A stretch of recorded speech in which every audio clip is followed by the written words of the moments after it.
What's going on, guys? My name is Jake, and welcome back to Gax Reviews, and welcome to my 2021, the 93rd annual edition of the Oscars. It is a long time coming. It's finally here. We've had an extended award season. It's been because of this lovely, lovely thing going around called the coronavirus. Have you heard of it? We're finally getting the Oscars, though, and this was in a race that felt a little sketchy when the announcements came out and when some of the films were getting announced, and it seems like it was anyone's game. I think it's cleared up a little bit more, especially when you look at some of the other awards that shows that have happened recently. I think a lot of the winners are going to be pretty straightforward. Just a disclaimer before we get into this, I will not be covering some of the smaller categories like Best Short or Best Documentary Short or Short. I'm not really well versed in them this year. I haven't seen them. I have not been able to go out and look at them yet. So I'm not going to give my prediction for them yet. I don't think that's fair. That's not a knock on these films. I bet they're all incredible, but I just have not had the time to get that. But before we get started, I want you guys in that comment section below, let me know your big picks for this weekend. Who's going to win Best Picture? Who's going to win Best Actor? Who's going to win Best Supporting Actress, which is an award that has been ridiculous this entire time. Also, I think it's cleared up a little bit. But let's get started without my blabbling. Let's get into Best Visual Effects. And I think that this is really a two-horse race here between Tenet and The Midnight Sky. And I think that I wish Love and Monsters was getting the love, no pun intended, that it deserved. I think that it's probably one of the best looking films of last year. I loved how they were able to fill and mix the CGI and the practical effects. I think it just looked really good, and it harkened back to an era we don't really see a ton of anymore in big main budget films. So I wish it got the love here, but ultimately I gotta go for Tenet here. I think that Tenet has been a disappointment at the award season so far with its lack of nominations here at the Oscars.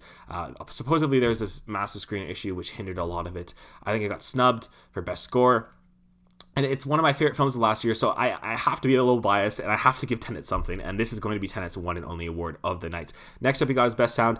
Do we even need to talk about this? It's Sound of Metal. It's been winning everywhere else. Why would it not be to the film that has sound in the title? It helps to build the devastation and the beauty around its film. The sound, the way they tweak with it, especially towards the end, it's a really impactful, really emotional. I think it's the best use of sound we've seen all year. So I don't think Sound of Metal is losing that. That for sure goes to them. Best production design, I think that this is going to go to Mank. You could see a little bit of a sneak up from Ma Rainey's Black Bottom, maybe The Father also, because I love the way that they use their production design there. But you got to give David Fincher something. And this is the film that has gotten all the big nominations. It's gotten 10 nominations this year. I don't think it's winning anything else aside from this one. I don't know. I think that the Mank train has kind of died a little bit. It got so many nominations, and everyone, when Mank came out, was going, this is the film that the Academy is going to fall in love with. Clearly they did with all of its nominations, but I don't think they're going to be giving it much more aside from production design. It's well-deserved. It has a great production design, so I think that this is going to be Mank's one and only win here of the Oscars. Another category that could be seen as a bit of a crapshoot at this point is Best Original Song, and I think that you could see the likes of Husavik from Eurovision Song Contest, one of my favorite songs of last year. You could hear my voice could get in there, but I think ultimately Speak Now, One Night in Miami is going to get the win here. I think it's hard to not give Leslie Odom Jr. his win because I don't think he's going to be getting it somewhere else. And One Night in Miami is a film that really got snubbed a lot of places in the Oscars. A lot of people thought it was going to go for Best Picture. It didn't get in there, so I think that they're going to give One Night in Miami its win there. They're going to give Leslie Odom Jr. his win there, and ultimately it's the right choice because it's a great song. Next up is Best Original Score, as I like to call it in English, the Soul category. No one's beating Soul here. Soul has won every other award throughout the entire award season. I do love that they put Da 5 Bloods in here. That was a nice little surprise. Mank obviously is a great score. Minari, News of the World. I wish Tenet got in. I don't know how Tenet didn't get in because I think that was one of the better scores of the year. That's in my top 3. But Soul's score is just, it's too hard to deny at this point. It's too powerful. It's won everything. It's not losing here. So Soul takes away Best Original Score. Next up we got is Best Makeup and Hairstyling. And I think that this is going to go to Ma Rainey's Black Bottom.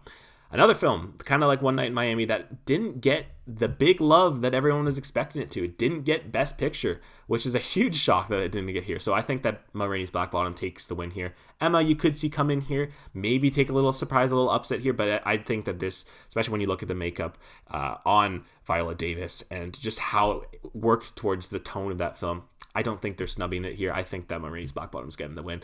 Another category that is straightforward, straight to the decision.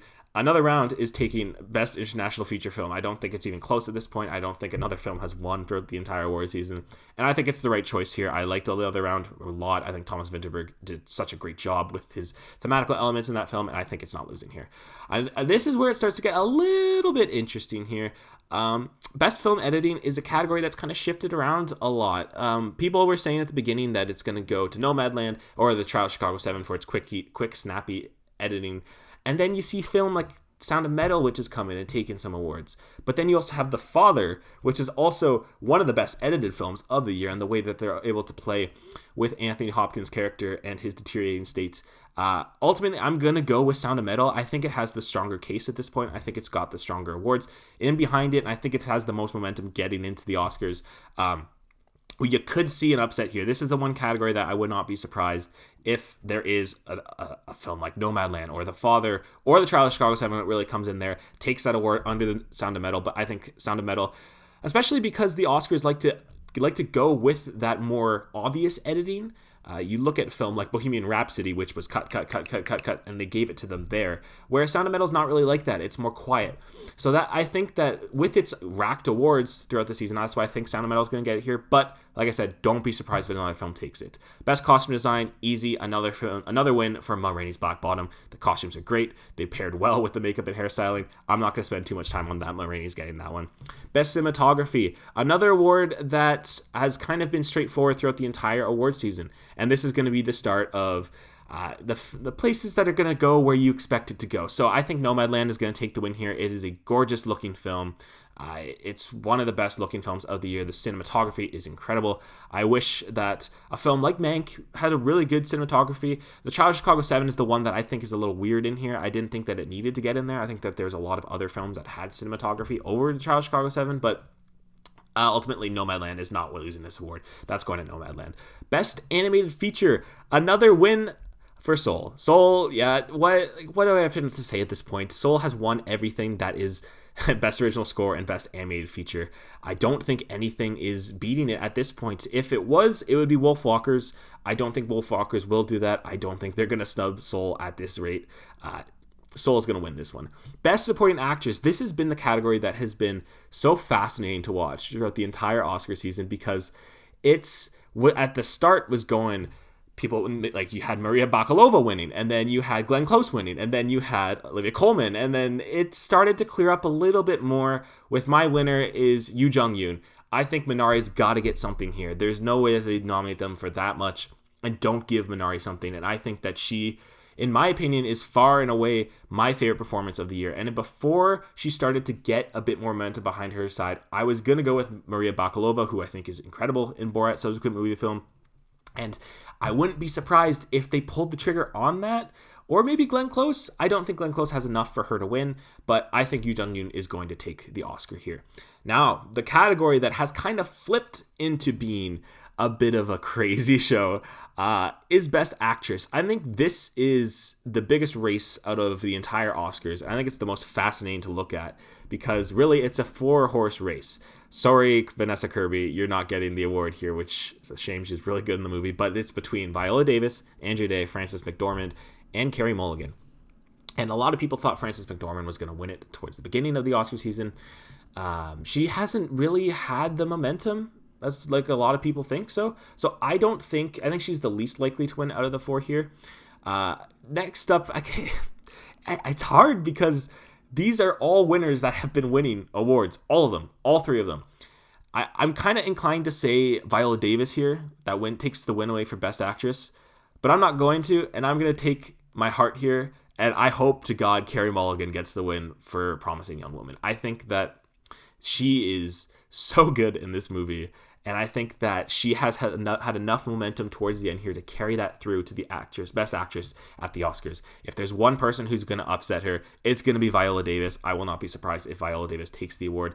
If Andrea Day takes it, I don't know what's going to happen. That'll blow my mind if she does. But I think I'm confident enough in Carey Mulligan to be walking out with that Best Actress award in her hands.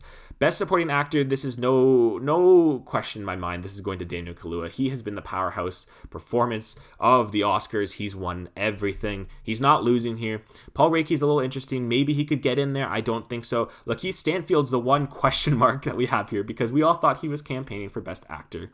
Yet here he is in Best Supporting Actor. I love the nomination. I'm very happy he got in. I don't think there's enough for him to win here. It's Daniel Kaluuya's to win. He was well-deserved from Get Out a while ago, and he deserved it then. I think that, he's well-deserved an Oscar at this point. That's going to Judas and the Black Messiah. Best Actor is one that has also gotten a little interesting because beforehand, we were all saying, this is Chadwick Boseman's to win. This is Chadwick Boseman. He's winning here, here, here, here. And then a little man named Anthony Hopkins has started to rack up some wins. And I think that's part of the reason is because The Father is out now on wide release. And a lot of people have seen the film more. So people are going, oh yeah, Anthony Hopkins is really good in the movie. And, Chadwick Boseman, his unfortunate death, I think that the posthumous award, that's something that the Oscars really love to award, is for people they don't want to miss out on their chance to give him that award that he rightfully deserves. It's an incredible performance. But when I look at the two, because this is a two-man race, when I look at the two, it's hard not for me to want to root for Anthony Hopkins here because in his long, luxurious career, he has never been better. And I think that he captures the feeling of his deteriorating state, just how he's able to perform with such a difficult task. I think he's absolutely phenomenal here, and I think it's really tough to pick between the two of them.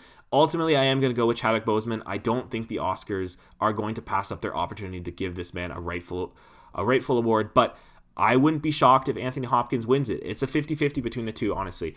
I think Boseman will win it. I kind of want Hopkins to win it, but both are incredible performances. I'm happy with either way, but I'm going to go with Boseman as my official pick there. We're getting up to the final four categories here. Best Original Screenplay. I think that this is an award that kind of has switched a little bit towards the end here. I'm going to go with Promising Young Woman to actually win Best Original Screenplay. I think that it's well-deserved.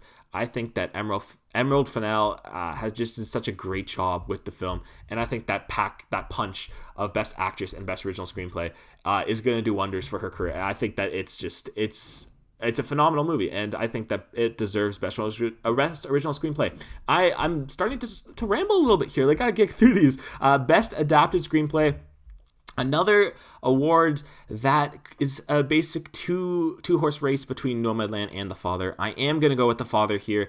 If Anthony Hopkins does not win Best Actor, I think that it's going to be pretty obvious that he's going to get Adapted Screenplay here. This is the one that I'm not the most certain of because I think Nomadland is going to win it, but I want to go with The Father here as a safe bet for me. Best Director, these last two, you know where these are going. Best Director is Chloe Zhao's to win. She has won literally everything, the entire race. So she's not losing here. It's well-deserved. She absolutely deserves it for what she did with that movie, which leads us to Best Picture. The Trial of Chicago 7, Sound of Metal, Promising Young Woman, Nomadland, Minari, Mank, Judas and the Black Messiah, and The Father. Could we see an upset here? If there's one film to do it, it's going to be The Trial of Chicago 7. I don't think it's going to do it, though. I think that Nomadland is the winner here. Nomadland has won almost everywhere else that I can think of. I don't think it loses here. But if the Oscars want to go towards that happy, uplifting film that they normally like to go with, you look at A Green Book, you look at some of those other films that won, you could easily see it happening here, especially after the year we've had this year. I wouldn't put it past the Oscars to give that big win to someone like The Trial of Chicago 7. I don't think there's enough there, though. I think that Chloe Zhao, as it's a long time coming with this film, the power that it's had through all award season, I don't think it's losing here. So that is my winner for Best Picture. Nomadland is going to be the big winner throughout the whole night. And that's it. That's all the predictions. Oscars come to you on Sunday night, and I'm going to bring you, my guys, I need to wrap this up. I'm going to bring my live reactions to you guys on Monday, so look out for that. Again, in that comment section below, let me know your big winners for this weekend. I would be very interested to hear that. And that about wraps up for this video. If you guys did enjoy it, if you could hit that like button and subscribe for more. We are on the road to 200 subscribers. We're about 10 away. Thank you guys so much for subscribing. And I have been Jake, and I'll see you guys in the next one. Thanks for watching.